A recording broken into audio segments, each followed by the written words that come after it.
दो 2014 से लेकर 2025 तक कितना माल जब्त हुआ, तुमने कितना माल पांजरा पुल में दिया, उसका रिकॉर्ड हमको दो। तमाम रिकॉर्ड जमा करने के बाद कोर्ट के अंदर केस दाखिल करो, कितना माल आया है और पांजरा पुल में कितना माल अभी है। सरे दस्त घबरा कर भाग रहे हैं लोग अभी से।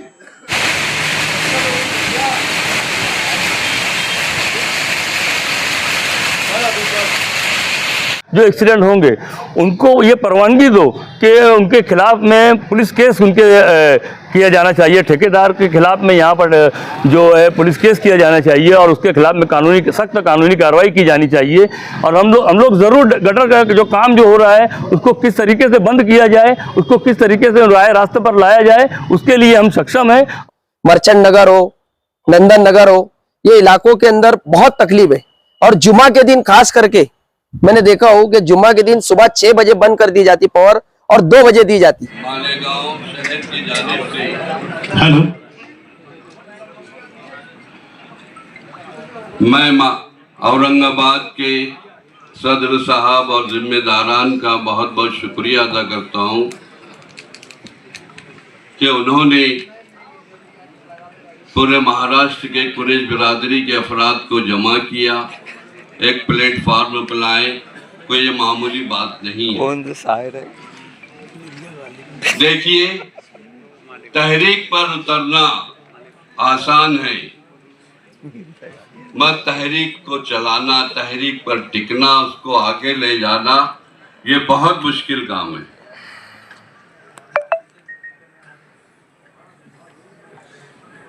हमको इस्तेकामत से काम लेना है, सब्र से काम लेना है।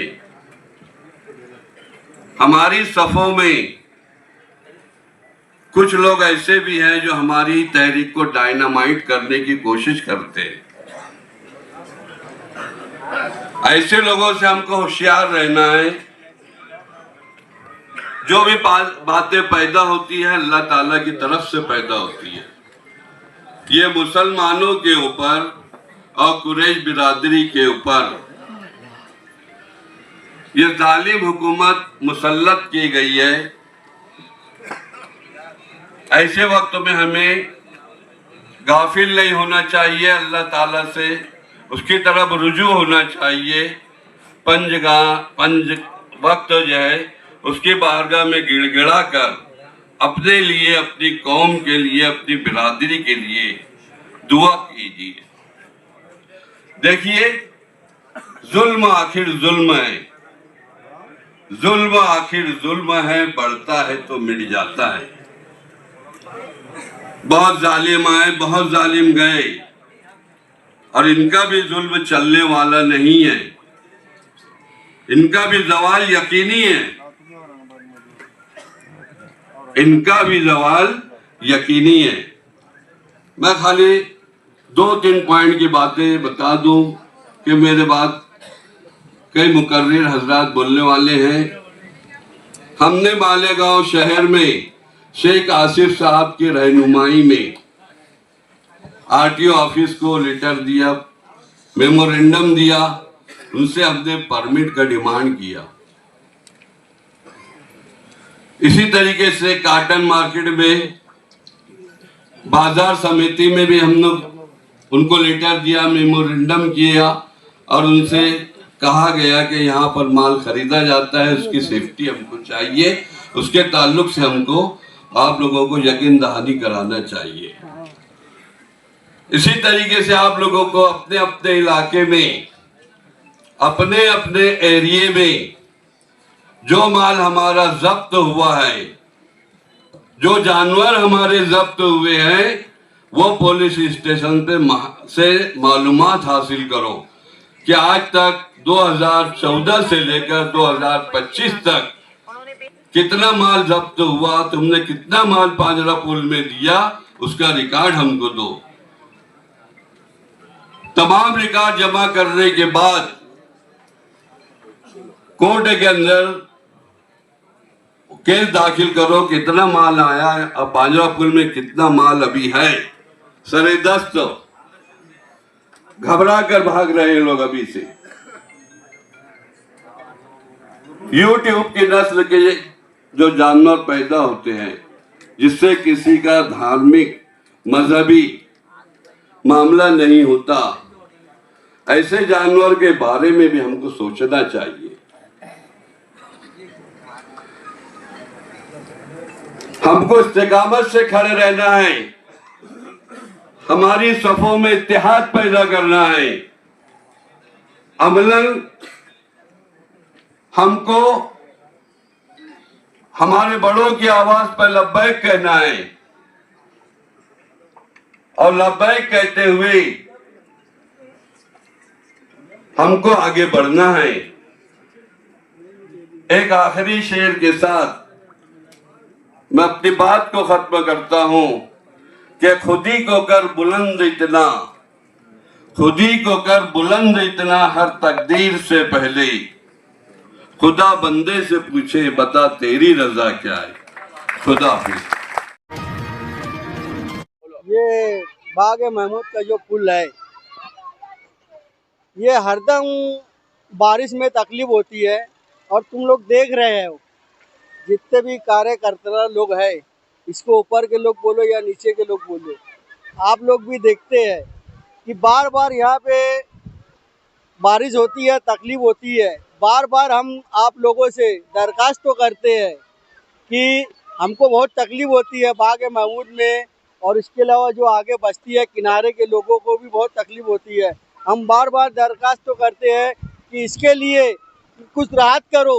जब तुम बारिश आने लगती है तो काम चालू करते हो, तो इसका बेनिफिट क्या मतलब आता फिर है? बारिश खत्म, बारिश चालू होने तक के तो तुम्हारा बैलेंस जो रहता है, जो पैसे वक्त तो आते हैं उसमें चला जाता है और बाकी के पैसे खा जाते हैं क्या लोग। तो मेरा बोलने का मतलब ये है कि बारिश जब होती है, जब काम चालू करते हैं लोग को दिखाने के लिए, हमारे को तसल्ली देने के लिए, तो इसके लिए मैं लोग अगर बारिश हो तो फौरन 8 महीना अपने को मिलता है। तो 8 महीने में आप लोग क्या करते हो? उसके लिए 8 महीने में तो कोई काम ही नहीं करते आप लोग। तो इसका जो बेनिफिट है, तो मैं आप लोग तो बार बार रिक्वेस्ट कर रहा हूँ कि इसका जल्दी से जल्दी काम चालू है और जल्दी से जल्दी काम होए। यानी आप ये चाहते हैं कि कोई वारदात बड़ा होए, कोई हादसा बड़ा होए, तो उसके बाद तुम करेंगे क्या?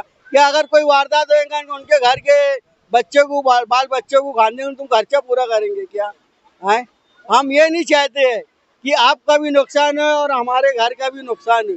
तो बेनिफिट जो मिल रहा है आपको, उसको सही ढंग से इस्तेमाल करो, सही ढंग से उसको वक्त करो, तो आपका आगे ढंग के काम होगा। आज किला पुलिस स्टेशन में पिछले 6 दिनों से आसिफ अंजुम नाम के जो आरोपी पुलिस कस्टडी में थे, उनके साथ जो है भगीरथ चौधरी और शंकर ओका महाजन, उनको पुलिस ने वापस हाजिर किया। लेकिन आज की रिमांड रिपोर्ट में एंटी करप्शन का सेक्शन 8 और 11 ये ऐड किया गया है, जिसकी वजह से जो रिमांड थी वो नीचे की कोर्ट से सेशन कोर्ट में गई और हन्ने साहब की कोर्ट में पुलिस की तरफ से 2 दिन की पुलिस कस्टडी मांगी गई थी कि आसिफ अंजुम और भगीरथ चौधरी के दरमियान 48,000 रुपये का जो ट्रांजैक्शन हुआ है, और ये ट्रांजैक्शन जब होने के बाद भगीरथ चौधरी ने जो अमाउंट है, ये अमाउंट नायब तहसीलदार धारणकर उनकी वाइफ के अकाउंट में ट्रांसफ़र किया गया है। इसके लिए हमको 2 दिनों की पुलिस कस्टडी चाहिए। आज की रिमांड रिपोर्ट में जो नायब तहसीलदार धारणकर और उनकी वाइफ रूपाली धारणकर, इनको भी एक्यूज बोल के बुक किया गया है। रिमांड रिपोर्ट में उनका भी नाम आया है, जो पहले CR नंबर 40 और CR नंबर 51 में ऑलरेडी सेंट्रल जेल में है। हो सकता है आने वाले दिनों में पुलिस उनको ट्रांसफ़र करके लेकर आए। हमने कोर्ट को यही बताया, हमारे जो सीनियर एडवोकेट है अजीम खान साहब ने आर्गूमेंट किया कि ऑलरेडी जो बैंक के ट्रांजैक्शन है वो पुलिस के पास मौजूद है, जो भी बैंक स्टेटमेंट है वो भी ऑलरेडी पुलिस ने सीज कर ली है। इसलिए सिर्फ एंटी करप्शन के चार्जेस लगे हैं और मैटर जो है CGM कोर्ट से सेशन कोर्ट में ट्रांसफ़र हुआ है, उस बुनियाद पर पुलिस कस्टडी मांगी जा रही है। लेकिन चूँकि सेशन जज में पहली मर्तबा रिमांड निकला था। इसकी वजह से कोर्ट ने जो है तीनों आरोपी को दो दिनों की पुलिस कस्टडी में भेजने का हुक्म दिया है। बाकी जो आरोपी जो बंद है, तो अगले हफ्ते में भी ये बात आई थी कि उनका एग्रीमेंट चाहिए, बात शुरू हो जाएगी तो जल्दी फैसला लेना। आज मंगल हो गया तो कोई इसके अंदर अपडेट? सीआर नंबर 51 में जो है कल की तारीख है जो कि ऑर्डर के लिए है, लेकिन हमारी मालूमात में ऐसी खबर आई है कि कल भी वो शायद ऑर्डर नहीं होगा क्योंकि कोर्ट जो एक टाइम बॉन्ड मैटर में बिजी है, तो हो सकता है कि 2-3 दिन की उसमें हमको वक्त मिले ऑर्डर के लिए। और सीआर नंबर 40 जो है उसमें 30 तारीख दी हुई है और जो सेशन जज है पालदेवार साहब वो पूरा वीक छुट्टी पर है, तो हो सकता है कि 30 तारीख को जो हमको वो 4 अगस्त या 5 अगस्त की तारीख मिलने की। अपना पक्ष तो रख चुका है कि अभी और कुछ बाकी है? 40 नंबर सीआर में सरकारी वकील का भी आर्गूमेंट बाकी है। इस बार तकरीबन 6:30 बजे के दरमियान हमारे को A9 पार्टी के अफजल भाई उनका फोन आया था। बोले यार हमारे पे को फोन आया, सरदार में फोन आया कि किरनापुर चंदनपुर की तरफ जो रास्ता जाते हैं वहाँ पर 2 शख्स का एक्सीडेंट हो गया है। ये नामालूम शख्स थे, ताबड़तोब वहाँ पर अब्दुल सत्तार और सहबाज एम्बुलेंस वाले को फोन लगाया तो ये जोड़ थे। तो ये लोगों ने जो है तो गणेश को फोन लगाए और गणेश वहाँ पर एम्बुलेंस लेकर आया। मौके जहाँ पर ये एक्सीडेंट हुआ वहाँ पर आरिफ खान साहब, सलीम भाई, सीता वाले सत्तार भाई और कुछ नौजवान लोग वहाँ पर मौजूद थे। हम लोगों ने जो है तो उसको उड़ा के अस्पताल लेकर आए। यहाँ पर लाने के बाद में डॉक्टरों ने जब देखा तो कान और नाक में खून बहुत ज्यादा बह रहा था। कई घंटों तक जो था इसकी शनाख्त नहीं हो रही। बाद में ऐसा मालूम पड़ा कि यार ये पोर आगे तो इस्लाम का रहने वाला है, मुस्लिम इसका नाम है। इसके वालिद साहब से हमने कॉन्टेक्ट किया, इसके वालिद साहब से कॉन्टेक्ट करने के बाद फिर शुरू में बुलाए। यहाँ पर उसके वालिद साहब आए, यहाँ पर डॉक्टर को ट्रीटमेंट कर दिया उसका, मगर यहाँ पर डॉक्टर का जो मालूम पड़ा कि यार ये बहुत सीरियस कंडीशन में है और डॉक्टरों का ट्रीटमेंट चालू है। बहुत करके उसको बाहर प्राइवेट अस्पताल में एडमिट कराना पड़ेगा हमारी मालूमात के हिसाब से। यहाँ पर ऐसा हमें मालूम पड़ा। आज दिन के हादसा accident national number highway number पर होते हैं। हम स्पेशल चैनल के माध्यम से टोल प्लाजा को और डिपार्टमेंट की गुजारिश करते हैं, खास करके जो है तो गिरना पुल से लेकर 40 का फाटे तक का कोई इंतजाम नहीं, जिसकी वजह से बड़ी गाड़ी वालों को छोटी गाड़ी वाले कहीं ना कहीं नजर नहीं आते हैं। फिर बहुत से लोगों का एक्सीडेंट होता है। हमारी जैसे सुंदर वर्कर आरिफ खान भाई बोलो, जसीम भाई बोलो, सत्तार भाई बोलो या सहबाज भाई बोलो या सुभान भाई बोलो, ऐसे सभी भाई सभी जो है उनकी मदद करने की चाहते यहाँ से जो हाईवे के ऊपर मदद करते हैं। जैसे नौजवान लोग खड़े उसी की मदद की एक्सीडेंट के ताल्लुक से इसको उड़ाए एम्बुलेंस में डाले, सभी नौजवान वहाँ पर खड़े थे, उन्होंने मदद की। ऐसे लोग तो मदद करते हैं, मगर बार से हमारी ये शिकायत है कि सिटी लाइट और उसी के साथ साथ जो है तो कई स्पॉट के ऊपर जो तो सीसी कैमरे पे रहने बना।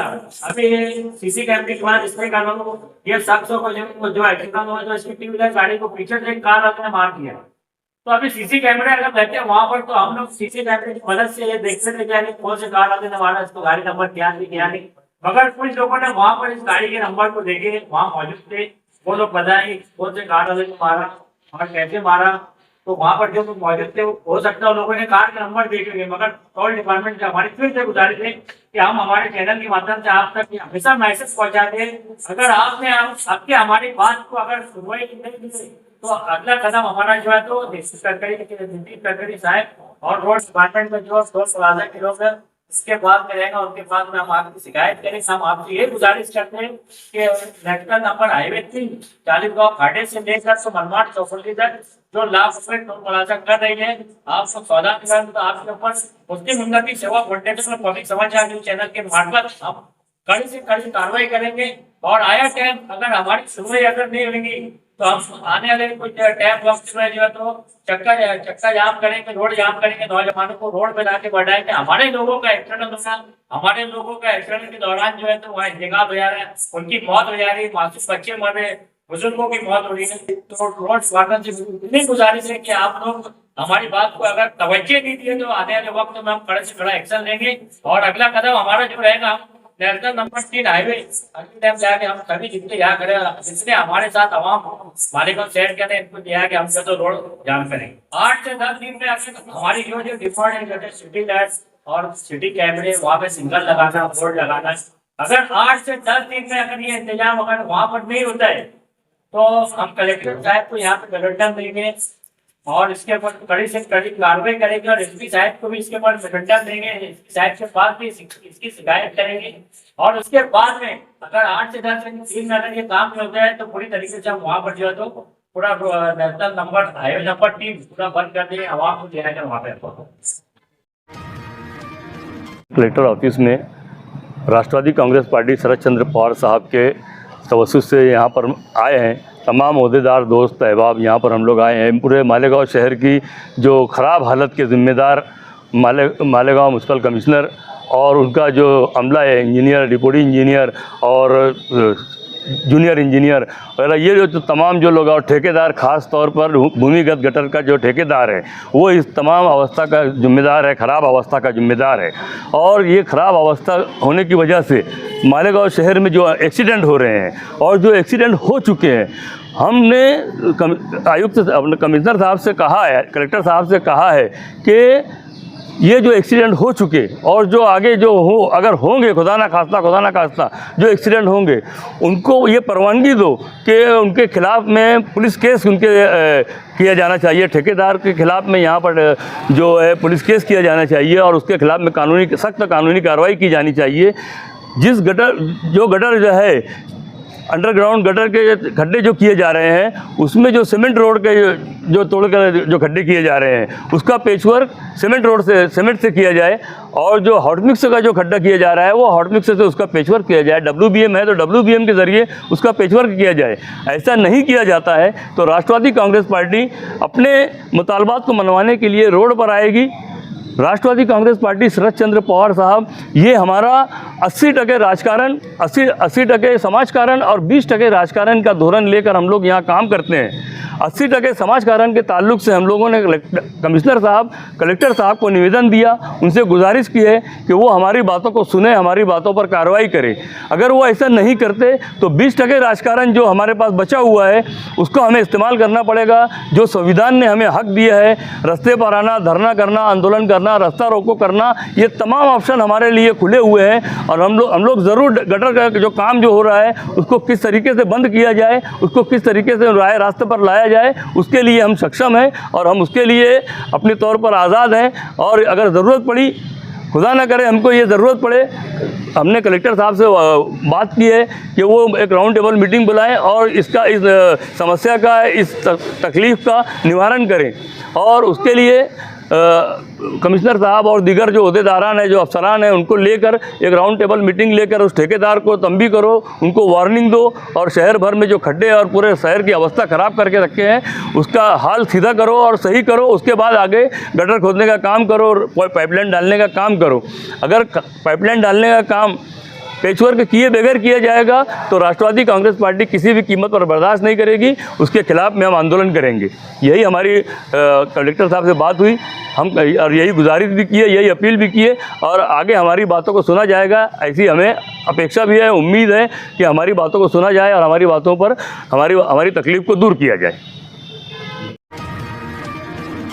अस्सलाम वालेकुम। Ward number 6 Syed Abdul Hamid road, हर रोज सुबह 8 बजे पावर चले जाती और दोपहर 3 बजे आती। कोई डीपी का ऐसा कोई प्रॉब्लम नहीं है, ना कोई ऐसा काम है। लेकिन ये बताया जाता है जब इंजीनियर को हम लोग कॉल करते हैं तो बोलते हैं DK पान टपरी के पास काम कोई कारपोरेशन का चल रहा है। ये आना, रोज आना, ये तकरीबन 3-4 महीने से शेड्यूल चल रहा है। अब हमारे मोहल्ले के अंदर बोलो या हमारे इलाके के अंदर लोग जो बेचारे पढ़े लिखे नहीं है, ये लोग को कॉल किया जाता है तो बोलते हैं आप ऑनलाइन कॉल करो, ऑनलाइन कंप्लेंट आप करो।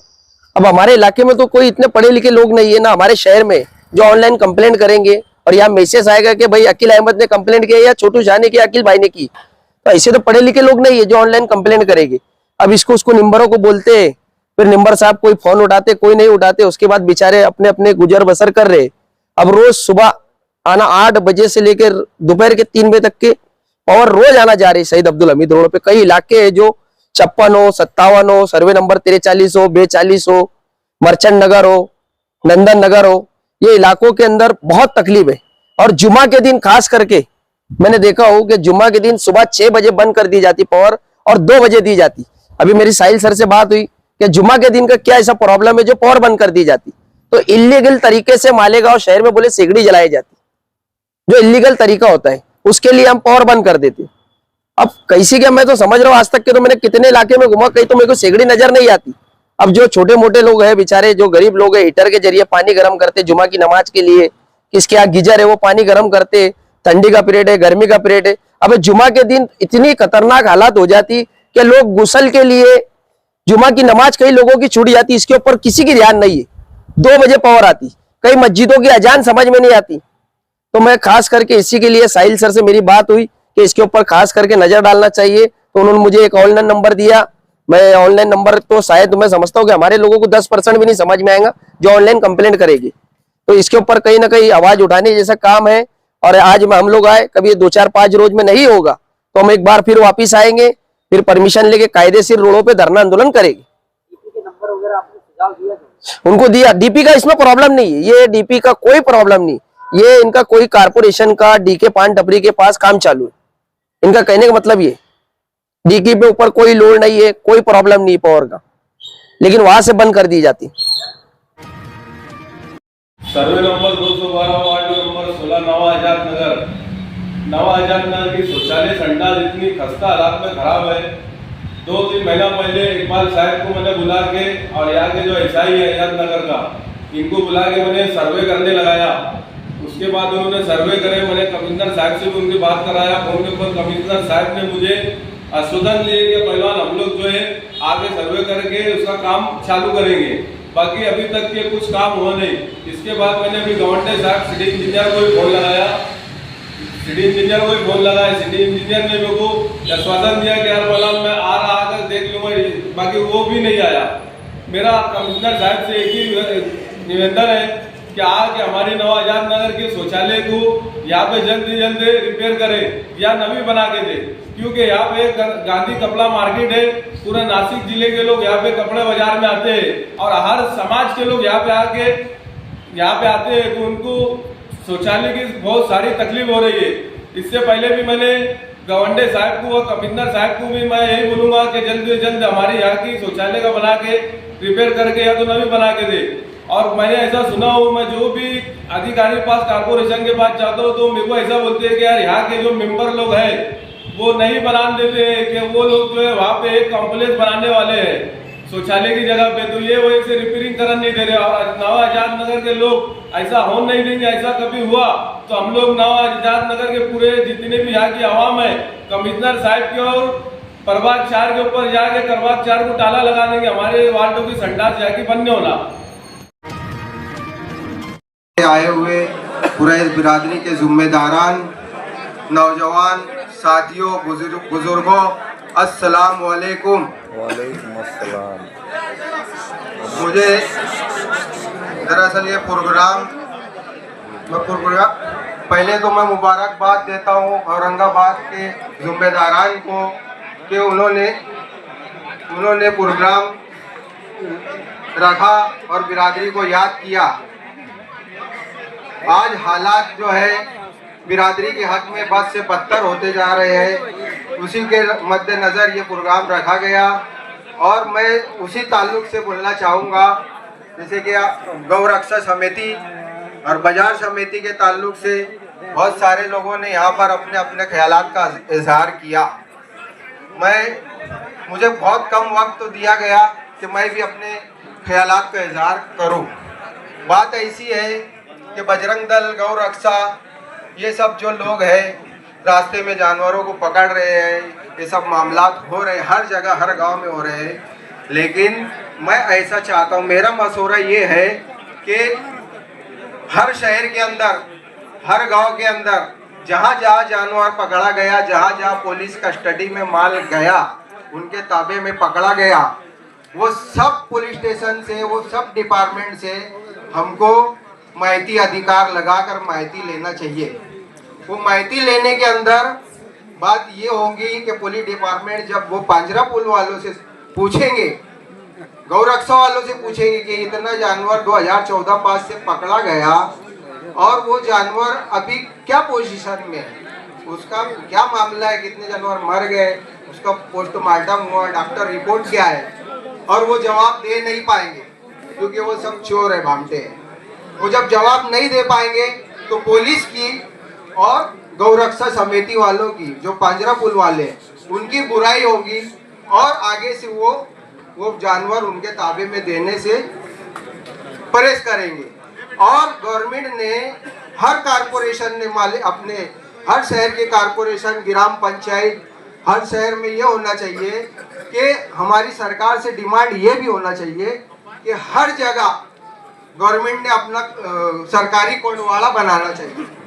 वो जानवर जो पकड़ा गया, आज कोंडवाड़ा नहीं होने की वजह से मजबूरी ये होती कि वो गौ रक्षा समिति के लोगों को पांजरा पुल के अंदर माल देना पड़ता और वो माल कोर्ट के ऑर्डर होने के बावजूद इतनी खाउटी लगा देते कि वो हमको रिटर्न में नहीं मिलता और हम उसकी खाउटी नहीं भर पाते। दूसरा सवाल जो था कि बाजार समिति गवर्नमेंट का अदारा है और गवर्नमेंट के जो वहाँ पर अदारा होने की वजह से वहाँ पे ग्राम पंचायत में भी ये बात रखना चाहिए और बाजार समिति में भी ये बात रखना चाहिए कि जो यहाँ के संचालक है, जो बाजार समिति के चेयरमैन वगैरह है, वो लोग बाजार के अंदर जिस तरीके से स्लॉटर हाउस के अंदर डॉक्टर नेमा जाता, जो उसकी फीस लेता, वेटरनरी ऑफिसर, वो उसकी फीस लेता और वो जानवर को पास करता।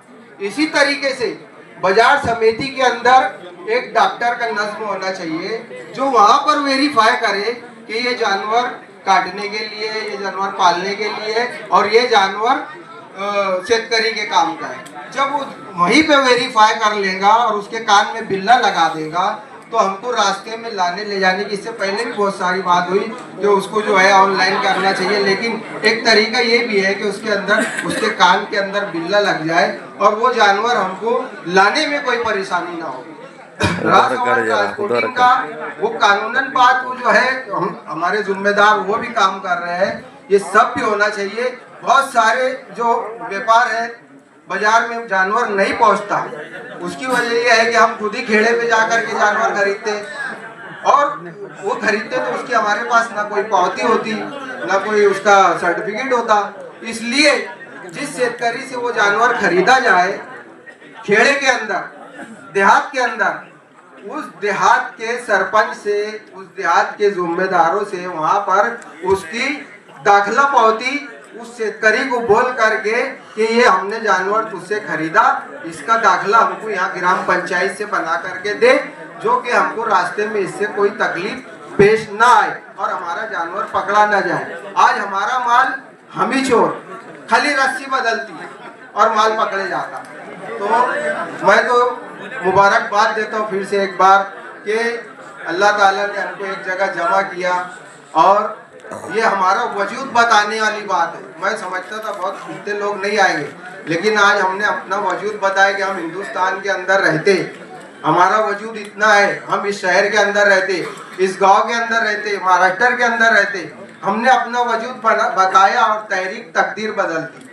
अपनी तकदीर तहरीक से बदलेंगे हम इंशाअल्लाह। और हर अपने गांव के, अपने शहर के अंदर अपना एक एक उम्मीदवार कुरैश बिरादरी का कारपोरेशन इलेक्शन के अंदर, ग्राम पंचायत इलेक्शन के अंदर इख्तिलाफात दूर रख के एक राय बना करके एक उम्मीदवार गवर्नमेंट के अंदर वहां भेजो, अपनी जिम्मेदारी से भेजो कि हमारा वजूद वहां बताएगा, सरकार में बोलेगा कि ये इतनी तादाद में कुरैश बिरादरी के लोग हिंदुस्तान के अंदर, महाराष्ट्र के अंदर, औरंगाबाद के अंदर, मालेगांव के अंदर, धुलिया के अंदर, सब जगह इतने लोग रहते और वो जब वहाँ बताएंगे और वो अपनी जिम्मेदारी वहाँ करेंगे तो इंशाअल्लाह हमको कामयाबी जरूर मिलेगी, जरूर मिलेगी। जमीयत के लोग भी यहाँ जिम्मेदार है।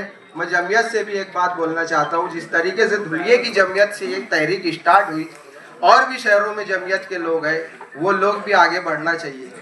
मैं जमीयत के लोगों से गुजारिश करता हूँ, मालेगांव में भी जमीयत के लोग हैं, बम्बई में भी जमीयत के लोग हैं, हर जगह भी जमीयत के लोग हैं, उनसे गुजारिश करो कि इस तहरीक का साथ दो। मैं अपनी बात खत्म करता हूँ। अस्सलाम वालेकुम।